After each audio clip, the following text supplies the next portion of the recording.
Ramayapatnam port కింద సేకరించే 20,000 ఎకరాలపై స్పష్టత ఇవ్వాలని డిమాండ్ చేశారు ఎమ్మెల్సీ మాధవరావు.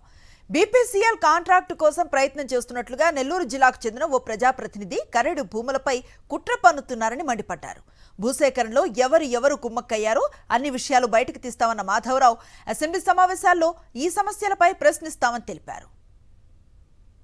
రామాయపట్నం పోర్టు కింద మీరు 20,000 ఎకరాలు సేకరించడానికి జీవో ఇచ్చారు.